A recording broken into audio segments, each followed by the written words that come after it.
Hello friends, welcome to my channel. आज हम लेकर के आए हैं मोस्ट वीवीआई क्वेश्चन जो आपको बीटीएससी एएनएम एग्ज़ाम में देखने को मिलेगा। तो चलिए स्टार्ट करते हैं क्वेश्चन नंबर 131 से। हुपिंग कफ का दूसरा नाम क्या है? क्वेश्चन में क्या बोल रहा है, हुपिंग कफ का दूसरा नाम क्या है? मोस्ट वीवीआई क्वेश्चन है, तो बताइएगा। रूबेला, जर्मन मिजल्स, पर्टोसिस या निमोनिया। तो हुपिंग कफ का अदर नेम क्या है? तो पर्टोसिस है। क्या है? पर्टोसिस है। तो ऑप्शन नंबर क्या हो जाएगा? सी हो जाएगा। इसका क्या राइट रहेगा? ऑप्शन नंबर सी रहेगा। नेक्स्ट बात करते हैं। नेक्स्ट क्वेश्चन क्या है, डोट्स में मरीजों को कितनी कैटेगरी में बांटा गया है? डोट्स थेरेपी जो चलता है इलाज, वो किस में चलता है? टीबी में चलता है। क्या चलता है, किस में चलता है? टीबी पेशेंट में चलता है डोट्स थेरेपी। और डोट्स थेरेपी में कैटेगरी बांटा गया है। क्या कितना बांटा गया है? कैटेगरी बांटा गया है। तो वो कितने कैटेगरी में बांटा गया है बताइए। इसका राइट आंसर क्या रहेगा? 1 रहेगा, 2 रहेगा, 3 रहेगा या 4 रहेगा? तो इसका राइट आंसर क्या होगा? 3 रहेगा। डोट्स थेरेपी में जो दो टीबी पेशेंट को कैटेगरी बांटा गया है, वो 3 कैटेगरी में बांटा गया है। कितने कैटेगरी में बांटा गया है? 3 कैटेगरी में बांटा गया है। तो इसका राइट आंसर क्या होगा? Option number C. Option number C इसका क्या हो जाएगा? राइट आंसर रहेगा। नेक्स्ट बात करते हैं। सीढ़ी नुमा बुखार, गले में खराश, पेट में दर्द और खांसी किसके लक्षण है? मोस्ट वीवीआई क्वेश्चन है। क्या बोल रहा है? सीढ़ी नुमा बुखार यानी कि क्या है? स्ट्रक्चर किसका है? सीढ़ी का है, इस तरह का है। और क्या बोल रहा है? गले में खराश, पेट में दर्द और खांसी किसके लक्षण है? तो ये किसका हो जाएगा? डेंगू का, टाइफाइड बुखार का, काली खांसी का या मिजल्स का? तो सीढ़ी नुमा बुखार जो होता है वो टाइफाइड बुखार का होता है। किसका होता है? टाइफाइड बुखार का। क्या है? मोस्ट कॉमन साइट क्या है? टीबी, सॉरी, ये सीढ़ी नुमा बुखार। ये क्या होता है? आज इतना तो कल थोड़ा बढ़ जाता है, फिर परसों बढ़ जाता है, फिर तरसों बढ़ जाता है। क्या होता है? सीढ़ी स्ट्रक्चर जैसा बढ़ते रहता है। तो क्या हो जाएगा इसका right answer? Option number B हो जाएगा। ऑप्शन नंबर बी हो जाएगा इसका राइट आंसर। डेंगू में क्या होता है? प्लेटलेट का काउंट घट जाता है। डेंगू में क्या होता है? प्लेटलेट का काउंट घट जाता है, जिसके कारण क्या होता है? पेशेंट का कहीं कट हो जाता है तो ब्लीडिंग होते रहता है, वो बंद नहीं होता है। इसका मोस्ट कॉमन साइड क्या है? ब्लीडिंग बंद नहीं होना, यानी कि प्लेटलेट कम हो जाना। किसका साइन सिम्टम है? डेंगू का। तो इसका राइट आंसर अभी क्या हो जाएगा? टाइफाइड बुखार। सीढ़ी नुमा जो बुखार होता है, गले में खराश होता है, पेट में दर्द होता है और खांसी होता है, तो किसका राइट आंसर हो जाएगा? टाइफाइड का। Option number B is the right answer रहेगा।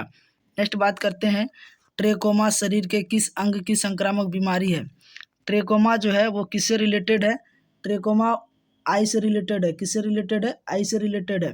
तो किस अंग का बीमारी है? कान का, कंजक्टिवा एंड कॉर्निया का, नाक एवं ग्रेसनी का, सर्विक्स का। तो क्या राइट आंसर हो जाएगा?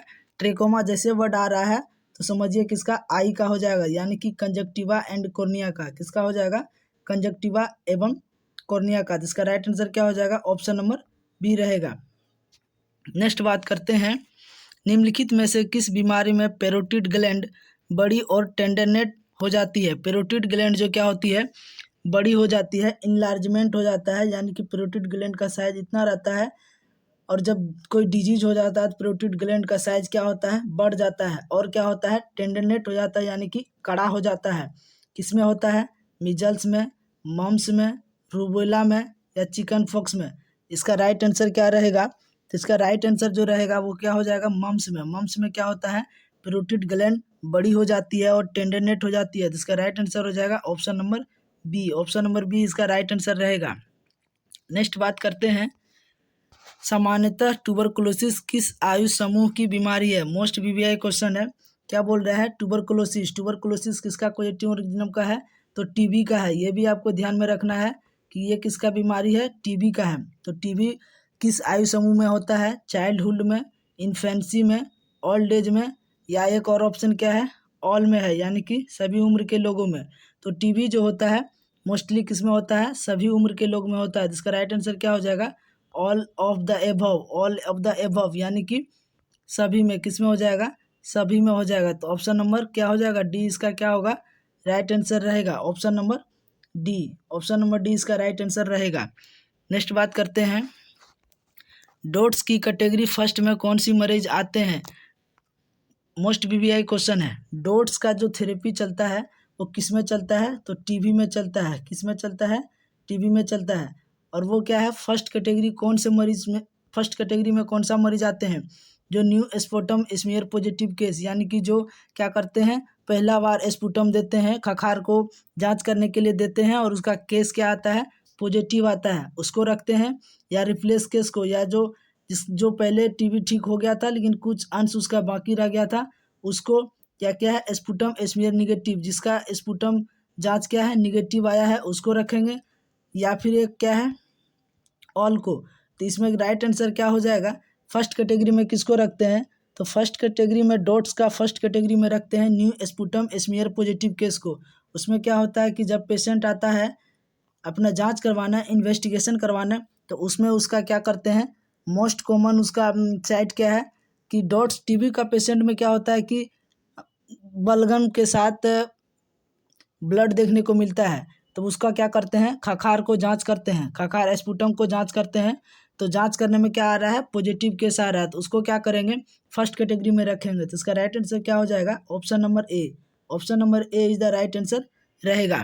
नेक्स्ट बात करेंगे, टिटनेस के लक्षणों में शामिल है। टिटनेस जो होता है उसमें मोस्ट कॉमन लक्षण क्या है? स्किन रेसेज, यानी कि क्या होता है? स्किन पे रेसेज देखने को मिलेगा। लॉकेट जाव, लॉकेट जाव का मतलब क्या होता है कि जबड़ा लॉक हो जाता है, यानी कि पेशेंट कुछ खा पी नहीं पाते हैं, जबड़ा उसका लॉक हो जाते हैं। डायरिया, यानी कि दस्ते होते रहता है। एनोरेक्सिया, यानी भूख नहीं लगता है। तो टिटनेस का जो मुख्य लक्षण होता है वो लॉकेट जाव हो जाएगा। क्या हो जाएगा? लॉकेट जाव हो जाएगा, यानी कि ऑप्शन नंबर बी, जबड़ा उसका क्या होता है? लॉक हो जाता है। इसका राइट आंसर क्या हो जाएगा? बी रहेगा। इसका राइट आंसर बी रहेगा। नेक्स्ट बात करते हैं, चिकन फॉक्स के चकत्ते की विशेषता है। चिकन फॉक्स जो होता है उसका क्या विशेषता है? ये एसिमेट्रिकल होते हैं, यानी कि एक जगह। एसिमेट्रिकल का मतलब क्या होता है? एक जगह।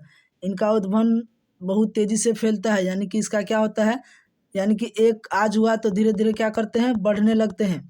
ये प्लेमोफिज्म होते हैं। उपयुक्त सभी, इसका राइट आंसर क्या हो जाएगा? चिकन फॉक्स का राइट आंसर क्या हो जाएगा? उपयुक्त सभी हो जाएगा। Option number D, option number D हो जाएगा इसका राइट आंसर। यानी कि ये पहले एक होता है, उसके बाद क्या करता है? धीरे धीरे धीरे धीरे धीरे धीरे फैल जाता है। इसका राइट आंसर डी रहेगा। नेक्स्ट बात करते हैं, पर्टोसिस है एक। पर्टोसिस जो होता है वो क्या है? बैक्टीरियल रोग है, वायरल रोग है, प्रोटोजोल रोग है, फंगल रोग है। तो पर्टोसिस जो होता है वो डिप्टीरिया पर्टोसिस टिटनस, यानी कि क्या है? बैक्टीरियल रोग रहेगा। क्या हो जाएगा? बैक्टीरियल रोग रहेगा, यानी कि option number A. Option number A is the right answer रहेगा। Option number A. नेक्स्ट बात करते हैं, ट्यूबरकुलोसिस का सबसे कॉमन प्रकार कौन सा है? टीबी जो होता है वो सबसे ज़्यादा कौन सा टीबी होता है? Pulmonary TB. पल्मोनरी का मतलब होता है लंग्स। लंग्स में टीबी जब होता है, टीबी किसको ज़्यादा इफेक्ट करता है? सबसे ज़्यादा कॉमन साइन सिम्टम उसका क्या होता है? लंग्स टीबी, यानी कि पल्मोनरी टीबी। बोन टीबी, यानी कि हड्डी में टीबी। इंटेस्टाइनल टीबी, उसका इंटेस्टाइनल का मतलब होता है आंत। आंत में क्या होता है? आंत में टीबी हो जाना। उसके बाद क्या है? स्किन टीबी, यानी कि त्वचा पे टीबी हो जाना। इसका राइट आंसर क्या होगा? इसका राइट आंसर बताइए क्या होगा? ट्यूबरकुलोसिस का सबसे कॉमन साइन सिम्टम कहाँ होता है? सबसे ज़्यादा जो टीबी का कॉमन साइन प्रकार है वो क्या होगा? पल्मोनरी टीबी होगा। Option number A is the right answer रहेगा, पल्मोनरी टीबी। नेक्स्ट बात करते हैं, कुष्ठ रोग को इस नाम से भी जाना जाता है। मोस्ट बीबीआई क्वेश्चन है, कुष्ठ रोग को किस नाम से जानते हैं? यानी कि लेप्रोसी को, लेप्रोसी को किस नाम से जानते हैं? बुखार के नाम से, एडिसन रोग के नाम से, हेंसन की बीमारी, या काली खांसी। तो इसका राइट आंसर क्या हो जाएगा? कुष्ठ रोग को जो किसके नाम से जानते हैं? हेंसन की बीमारी के नाम से जानते हैं, यानी कि ऑप्शन नंबर सी हो जाएगा। ऑप्शन नंबर सी इसका क्या होगा? राइट आंसर रहेगा। नेक्स्ट बात करेंगे, चिकन फॉक्स के चकत्ते, यानी कि चिकन फॉक्स के जो रेसेज होते हैं वो किस प्रकार के होते हैं? यहाँ पर प्लोफोर्मिज्म का क्या अर्थ होता है? चकत्ते एक ही समय में पूरे शरीर पर फैल जाते हैं, चकत्ते एक ही समय में पूरे शरीर से गायब हो जाते हैं, चकत्ते की सभी अवस्थाएं एक साथ एक समय एक क्षेत्र में दिखाई दे सकती है, या उपयुक्त सभी। तो चिकन फॉक्स का जो मोस्ट कॉमन साइट होता है, एक चकत्ता जहाँ पे होता है वहाँ क्या करता है? धीरे धीरे धीरे धीरे धीरे धीरे धीरे धीरे धीरे वहाँ क्या करता है? धीरे रेसेस क्या होता है, फैलने लगता है। एक ही साथ सब रेसे क्या होते हैं, धीरे धीरे आने लगते हैं। ये किसका है, यानी कि चिकन फॉक्स का साइन सिम्टम है। तो इसका राइट आंसर क्या होगा, ऑप्शन नंबर सी हो जाएगा। ऑप्शन नंबर सी हो जाएगा इसका राइट आंसर। देखिए क्या लिखा हुआ है ऑप्शन नंबर सी में, चकत्ते की सभी अवस्थाएं एक साथ यानी कि एक साथ आता है और एक समय एक क्षेत्र में दिखाई दे सकती है। यानी कि जहाँ पे होगा फेस पे होगा तो पूरा फेस ही भर जाएगा, उसके बाद हैंड पे होगा तो पूरा हैंड ही भर जाएगा। इसका राइट आंसर क्या हो जाएगा, option number C. Option number C इसका क्या होगा, राइट आंसर रहेगा। यानी कि चिकन फॉक्स का ये मोस्ट कॉमन साइन सिम्टम है। नेक्स्ट बात करते हैं, पोलियो की दवा पिलाने के बाद पहचान करने हेतु बच्चों को मार्कर से निशान कहाँ लगाना चाहिए। ये क्वेश्चन तो आप लोग को बिल्कुल मालूम होगा और ये मोस्ट वीवीआई क्वेश्चन है और बिल्कुल ही सरल क्वेश्चन है। बात करते हैं ऑप्शन में क्या लिखा हुआ है, सीधे हाथ के अंगूठे पे, उल्टे हाथ की सबसे छोटी उंगली पे, उल्टे हाथ के अंगूठे पर, सीधे हाथ की सबसे छोटी उंगली पर। तो इसका राइट आंसर क्या होगा बताइएगा। उल्टे हाथ यानी कि लेफ्ट हैंड में क्या करते हैं, बच्चे को सबसे छोटी उंगली पर लगाते हैं। तो इसका राइट आंसर क्या होगा, option number B. Option number B हो जाएगा इसका right answer, option number B होगा। नेक्स्ट बात करते हैं, एसटीडी को इस नाम से भी जाना जाता है। एसटीडी को क्या करना है, फुल फॉर्म लिख लेना है। एसटीडी का फुल फॉर्म क्या होता है, सेक्सुअल ट्रांसमिटेड डिजीज। क्या होता है, सेक्सुअल ट्रांसमिटेड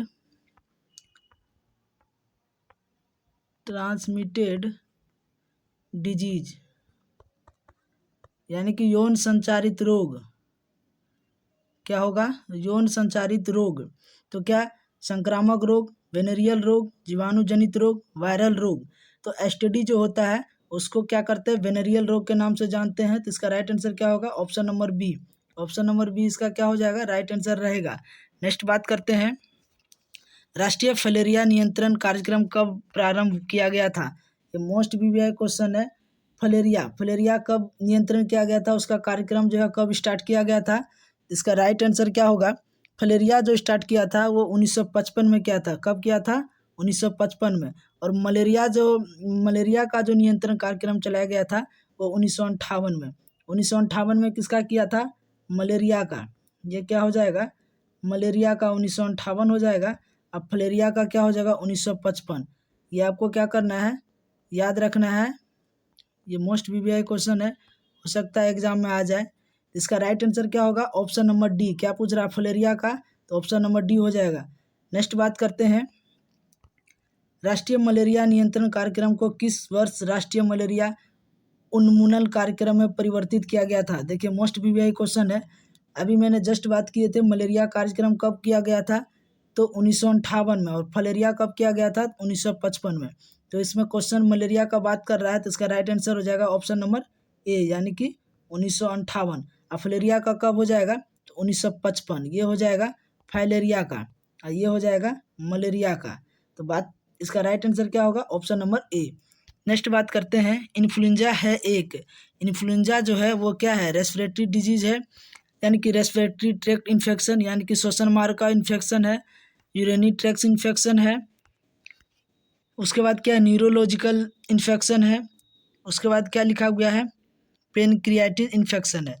तो इन्फ्लुएंजा जो होता है वो मोस्टली किस प्रकार से फैलता है, तो रेस्पिरेटरी ट्रैक्ट इन्फेक्शन से, यानी कि श्वसन मार्ग से। किस मार्ग से, श्वसन मार्ग से। इसका राइट आंसर क्या होगा, option number A. Option number A is the right answer रहेगा। नेक्स्ट बात करते हैं, ट्यूबरकुलिन टेस्ट की खोज किसने की थी। मोस्ट वीवीआई क्वेश्चन है। ट्यूबरकुलिन टेस्ट जो होता है वो किस में होता है, टीबी में होता है। किस में होता है, टीबी में होता है। तो वो ट्यूबरकुलिन का टेस्ट जो है वो किसने खोज की थी, जैक्सन ने, वॉन पिरक्यूट ने, एरिस्टॉल ने या खुराना ने। तो इसका राइट आंसर क्या रहेगा, वॉन पिरक्यूट ने। क्या होगा, वॉन पिरक्यूट ने, यानी कि option number B.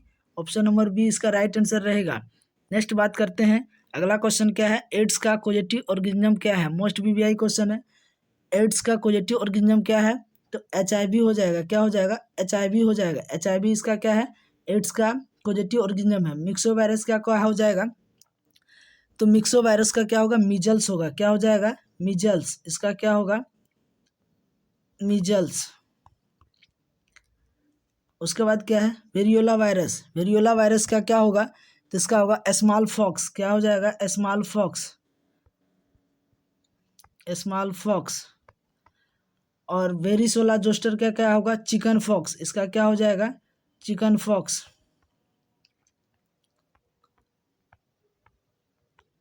Chicken pox. Variola zoster का क्या हो जाएगा? Chicken pox. चिकन फॉक्स हो जाएगा। वेरियोला वायरस का क्या होगा? स्मॉल फॉक्स हो जाएगा। मिक्सो वायरस का क्या होगा? मीजल्स हो जाएगा। और एड्स का क्या होगा? HIV हो जाएगा। तो इसका राइट आंसर क्या होगा? Option number D. Option number D is the right answer रहेगा। नेक्स्ट बात करते हैं। नेक्स्ट क्वेश्चन क्या है? बहुत बड़े भौगोलिक क्षेत्र में किसी बीमारी की असामान्य रूप से अधिक उपस्थिति डैश कहलाती है? मोस्ट BBI क्वेश्चन है। क्या है? बहुत बड़े भौगोलिक क्षेत्र में। तो बहुत बड़े भौगोलिक क्षेत्र में बात करें तो उसका क्या होगा? पेंडेमिक हो जाएगा। क्या हो जाएगा? पेंडेमिक हो जाएगा। उसके बाद इपिडेमिक। इपिडेमिक का मतलब क्या होता है? Country to country. क्या हो जाएगा इसका? Country to country. Country to country. जैसे कि क्या इसका एग्जाम्पल क्या होगा? कोविड-19। क्या हो जाएगा? कोविड-19। कोविड-19 क्या हुआ था? कंट्री टू कंट्री फैला था। तो इसका इपिडेमिक क्या हो जाएगा? Country to country. एंडेमिक का क्या हो जाएगा? समुदाय यानी कि कम्युनिटी। क्या हो जाएगा? कम्युनिटी। समुदाय में फैलने वाले को क्या बोलते हैं? एंडेमिक बोलते हैं। इपिडेमिक बोलते हैं कंट्री टू कंट्री। अब बहुत बड़े भौगोलिक क्षेत्र में फैलता है तो उसको क्या बोलते हैं? पेंडेमिक। तो इसका राइट आंसर क्या होगा? ऑप्शन नंबर डी रहेगा। ऑप्शन नंबर डी इसका क्या हो जाएगा? राइट आंसर रहेगा। Option number D. Option number D is the right answer रहेगा। नेक्स्ट बात करते हैं। कॉप्लिक स्पॉट किस रोग की विशिष्ट पहचान है? कॉप्लिक स्पॉट जो होता है वो किस बीमारी में देखने को मिलता है? हैजा में, खसरा में, गलघोटू में, तपेदिक में। तपेदिक किसको बोलते हैं? तपेदिक किसको बोलते हैं? तो टीबी को बोलते हैं। किसको बोलते हैं? टीबी को बोलते हैं। खसरा में इसका पहचान देखने को मिलता है। कॉप्लिक स्पॉट जो होता है वो मिजल्स यानी कि खसरा में देखने को मिलता है। तो ऑप्शन नंबर क्या होगा? बी इसका राइट आंसर रहेगा। Option number B is the right answer रहेगा। गलघोटू क्या होता है? गलघोटू क्या होता है? वो गले में होता है। गले में क्या होता है? गलघोटू होता है। हैजा क्या होता है? हैजा क्या होता है कि ये भी कंट्री टू कंट्री फैलने वाला बीमारी है। इसका राइट आंसर क्या होगा? Option number B. नेक्स्ट बात करते हैं। 100 दिन की खांसी के नाम से जाने वाला रोग का क्या नाम है? 100 दिन की खांसी के नाम से जाना वाला रोग है डिप्थीरिया, पर्टोसिस, उसके बाद क्या है? निमोनिया, उसके बाद क्या है? Crop syndrome. तो 100 दिन खांसी के नाम से जो जाना जाता है वो क्या होता है? पर्टोसिस होता है यानी कि option number B. Option number B में क्या होगा? राइट आंसर रहेगा। पर्टोसिस जो होता है वो 100 दिन तक खांसी रहता है। Option number B is the right answer रहेगा। नेक्स्ट बात करते हैं। क्षय रोग के रोगियों को उपचार हेतु कितने श्रेणियों में बांटा गया है? क्षय रोग। क्षय रोग किसको बोलते हैं? टीबी को बोलते हैं। किसको बोलते हैं? टीबी पेशेंट को बोलते हैं। उसको उपचार हेतु यानी कि उसका ट्रीटमेंट करने के लिए श्रेणियों में बांटा जाता है पेशेंट को। तो कितने श्रेणी में बांटा जाता है? तो इसका राइट आंसर क्या होगा? 2 श्रेणियों में। कितने श्रेणियों में? तो 2 श्रेणियों में। तो इसका राइट आंसर क्या होगा? Option number A. Option number A is the right answer रहेगा। Option number A is the right answer रहेगा। नेक्स्ट बात करते हैं। पोलियो वायरस संक्रमण के 91 से 96% मामले डैश पोलियो के होते हैं? एर्बोटिक, पायलोरोटिक, एस्मोटोमोटिक, नॉन पायरोलिटिक। तो इसका राइट आंसर क्या रहेगा? इसका 155 का राइट आंसर हो जाएगा एस्मेमोटिक यानी कि option number C. Option number C is the right answer रहेगा। नेक्स्ट बात करते हैं। हेपेटाइटिस का कौन सा प्रकार सीरम हेपेटाइटिस के नाम से भी जाना जाता है? Hepatitis A, hepatitis B, hepatitis C, hepatitis D. इसका राइट आंसर क्या रहेगा? इसका राइट आंसर हो जाएगा hepatitis B. Hepatitis B is the right answer रहेगा यानी कि ऑप्शन नंबर बी। नेक्स्ट बात करते हैं। Anti retroviral ART most BBI question है। इसका क्या करना है? फुल फॉर्म आपको याद रखना है। एंटी रिट्रोवायरल थेरेपी जो चलता है वो किस रोग में दी जाती है? एड्स में, रेबीज में, मीजल्स में, मम्स में। तो ART जो थेरेपी चलता है वो एड्स में चलता है। किस में चलता है? एड्स में चलता है। ये क्या हो जाएगा? ए हो जाएगा इसका राइट आंसर। रेबीज क्या होता है? रेबीज क्या होता है? वो कुत्ता के काटने से होता है। कुत्ते के काटने से होता है जिसमें क्या होता है? इसका मोस्ट कॉमन साइड सिम्टम क्या है? हाइड्रोफोबिया है। क्या है? हाइड्रोफोबिया। हाइड्रोफोबिया का मतलब क्या होता है? पानी से डरता है पेशेंट। जिसको कुत्ता काट लेता है अगर वो विषैला कुत्ता है, अगर उसमें वायरस पाया होगा, तो अगर पेशेंट को काट लेता है किसी को, तो उसमें हाइड्रोफोबिया देखने को मिलता है। तो इसका राइट आंसर क्या रहेगा? ऑप्शन नंबर ए यानी कि एड्स। नेक्स्ट बात करते हैं, माँ से बच्चों को एड्स संक्रमण के संचरण को रोकने हेतु गर्भवती महिला या नवजात शिशु को सामान्यतः दी जाने वाली औषधि है। क्या हो रहा है? माँ से बच्चे को फैल रहा है, एड्स फैल रहा है, तो उसको रोकने के लिए कौन सी दवा देते हैं? रिटोनोविर, टेनोफाविर, जिडोबुडिन या डिडेनेसोन। तो इसका राइट आंसर क्या रहेगा? जिडोबुडिन देते हैं। तो इसका राइट आंसर हो जाएगा ऑप्शन नंबर सी। नेक्स्ट बात करते हैं, हमारे देश में मलेरिया के लगभग 70% मामले प्लाज्मोडियम की किस प्रजाति द्वारा कारित होते हैं? यानी कि कारित नहीं होगा, यहाँ पे पारित होगा। क्या होगा? पारित होगा।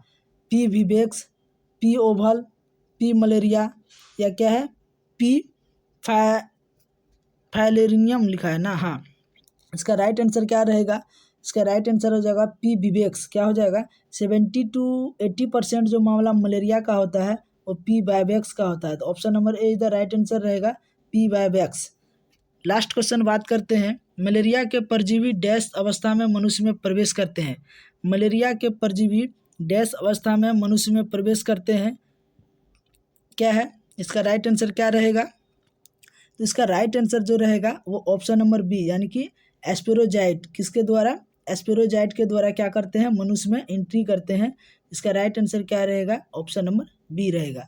तो आज का वीडियो बस इतना ही। अगर हमारा वीडियो अच्छा लगे तो चैनल को सब्सक्राइब करना ना भूलें। तब तक के लिए धन्यवाद।